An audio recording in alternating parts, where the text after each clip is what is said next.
Such as food കോർട്ടിലേക്ക് എൻ്റെ എല്ലാ കൂട്ടുകാർക്കും സ്വാഗതം. ഞാൻ ഇന്നിവിടെ ഉണ്ടാക്കാൻ പോകുന്നത് നല്ല സോഫ്റ്റ് ആയിട്ടുള്ള ടേസ്റ്റ് ആയിട്ടുള്ള ക്യാരറ്റ് ഡേറ്റ്സ് കേക്കാണ്. ഇതെങ്ങനെ ഉണ്ടാക്കാൻ നമുക്ക് നോക്കാം. അതിന് ഒരു ചുവട് കട്ടിയുള്ള പാത്രമാണ് അടുപ്പത്ത് വെച്ചിരിക്കുന്നത്.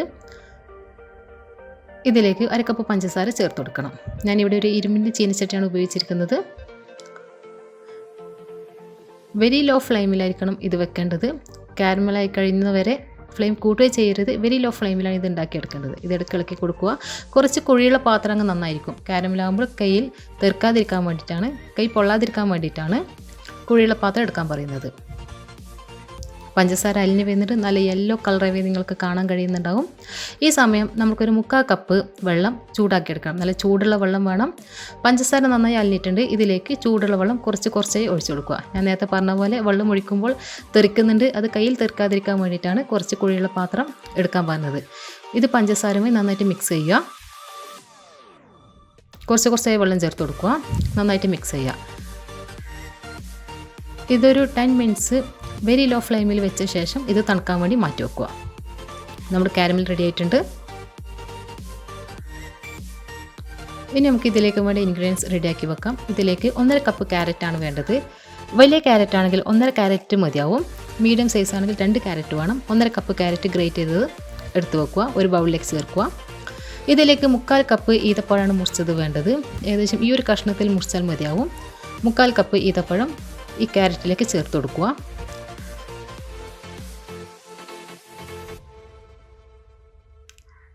ഇതിലേക്ക് 1 കപ്പിൻ്റെ 1/3 ഭാഗം അണ്ടിപ്പരിപ്പ് മുറിച്ചതാണ് വേണ്ടത്. ഏകദേശം ഈ ഒരു കഷ്ണത്തിലാണ് മുറിക്കേണ്ടത്.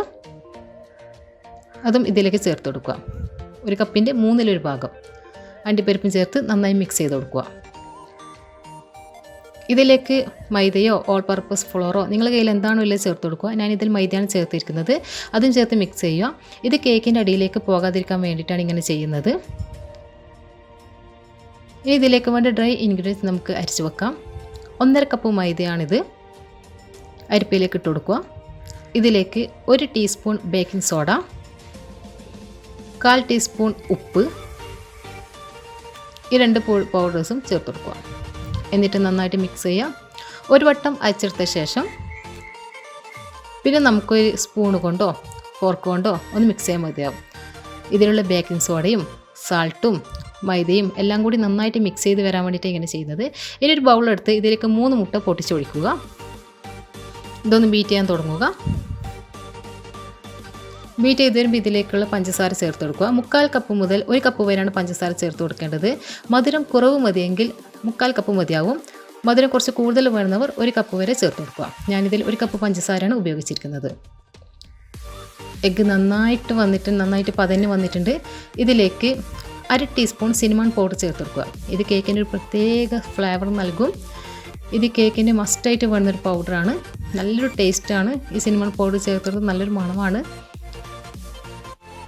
നന്നായിട്ട് മിക്സ് ചെയ്യാം. ഇതിലേക്ക് നമ്മൾ നേരത്തെ തയ്യാറാക്കി വെച്ചിരിക്കുന്ന കാരമൽ സിറപ്പ് ചേർത്ത് കൊടുക്കുക. തണുത്തതിന് ശേഷം മാത്രമേ ചേർത്ത് കൊടുക്കാൻ പാടുള്ളൂ. ചൂടോടെ ഒഴിക്കരുത്.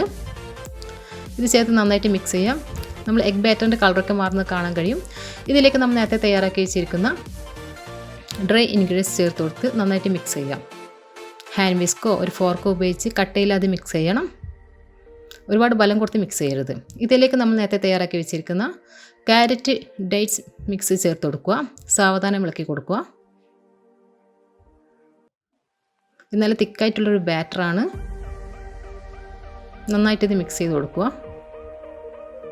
ഇനി ഇതിലേക്ക് 1/4 കപ്പ് സൺഫ്ലവർ ഓയിൽ ചേർത്ത് കൊടുക്കുക.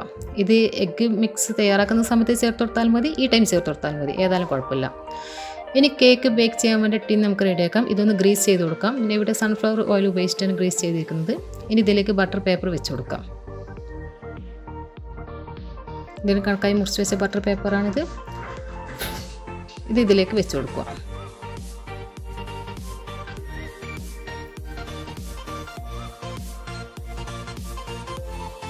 ഇതിലേക്ക് നമ്മൾ തയ്യാറാക്കി വെച്ചിരിക്കുന്ന കേക്ക് മിക്സ് ഒഴിച്ചു കൊടുക്കുക. നിങ്ങൾക്ക് കാണാൻ കഴിയുന്നുണ്ട്, നല്ല തിക്കായിട്ടുള്ള ബാറ്ററാണിത്. നന്നായിട്ട് ടാപ്പ് ചെയ്ത് കൊടുക്കുക. ഇതിൽ കിടക്കുന്ന എയർ ബബിൾസൊക്കെ പോകാൻ വേണ്ടിയിട്ടാണ്. ഇവിടെ നമുക്കൊരു നോൺ സ്റ്റിക്ക് പാത്രം ഒരു 5 മിനിറ്റ് ചൂടാക്കി ഇടുക. ഇനി ഇത് ഫ്ലെയിം നന്നായി കുറച്ച് വെച്ചിട്ട് ഇതിലേക്ക് നമ്മൾ കേക്ക് മിക്സ് എടുത്ത് വെക്കുക. ഇത് അടച്ച് വെച്ച് ഒരു 40 മിനിറ്റ്സ് ആയ ശേഷം നോക്കിയാൽ മതി ഇതായില്ലോന്ന്. ഏകദേശം എനിക്കൊരു 50 മിനിറ്റ്സ് എടുത്തിട്ടുണ്ട് കേക്ക് ആവാൻ വേണ്ടിയിട്ട്. നിങ്ങളെ ടൈമും തുറന്ന് നോക്കുക. ആയിട്ടില്ലെങ്കിൽ ഒരു 5 മിനിറ്റ്സും കൂടി വെച്ച ശേഷം കേക്ക് സെറ്റപ്പ് നിങ്ങൾക്ക് കാണാൻ കഴിയുന്നുണ്ടോ? നമ്മുടെ കേക്കൊക്കെ റെഡി ആയിട്ടുണ്ട്. ഇത് നന്നായി തണുത്ത ശേഷം മാത്രമേ മുറിക്കാൻ പറ്റൂ. നിങ്ങൾ കാണുന്നുണ്ടോ സൈഡൊക്കെ വിട്ട് വന്നിരിക്കുന്നത് തണുത്ത ശേഷം. അതിനുശേഷം നമുക്കിതൊരു പാത്രത്തിലേക്ക് മാറ്റാം. ഇത് നമ്മൾ സോഫ്റ്റ് ആയിട്ടുള്ള കേക്ക് റെഡി ആയിട്ടുണ്ട്. നിങ്ങൾക്ക് കാണാൻ കഴിയുന്നുണ്ടോ? ഭയങ്കര ടേസ്റ്റാണ് കേക്ക്. നിങ്ങൾ തീർച്ചയായും ട്രൈ ചെയ്ത് നോക്കുക. നമുക്കിതൊന്ന് മുറിച്ച് നോക്കാം ഇതെങ്ങനെയാണുള്ളതെന്ന്. ഒരു കേക്ക് മുറിച്ചെടുത്തിട്ടുണ്ട്. നിങ്ങൾക്കിതിൽ കാണാൻ കഴിയുന്നുണ്ടാവും അതിൻ്റെ ഡേറ്റ്സും നട്ട്സൊക്കെ വേറെ വേറെ നിൽക്കുന്നത്. ഒന്നും അടിയിലേക്കൊന്നും പോയിട്ടില്ല, എല്ലാം വെവ്വേറെ നിൽക്കുന്നുണ്ട്. നിങ്ങൾക്ക് എൻ്റെ വീഡിയോ ഇഷ്ടമായെങ്കിൽ എൻ്റെ ചാനൽ സബ്സ്ക്രൈബ് ചെയ്യണേ. അതുപോലെ ലൈക്ക് ചെയ്യാനും കമൻറ്റ് ചെയ്യാനും മറക്കരുത്. അടുത്ത സൂപ്പർ ട്യൂബർ റെസിപ്പിയുമായി നമുക്ക് അടുത്ത വീഡിയോയിൽ കാണാം. അതുവരെയും ബൈ.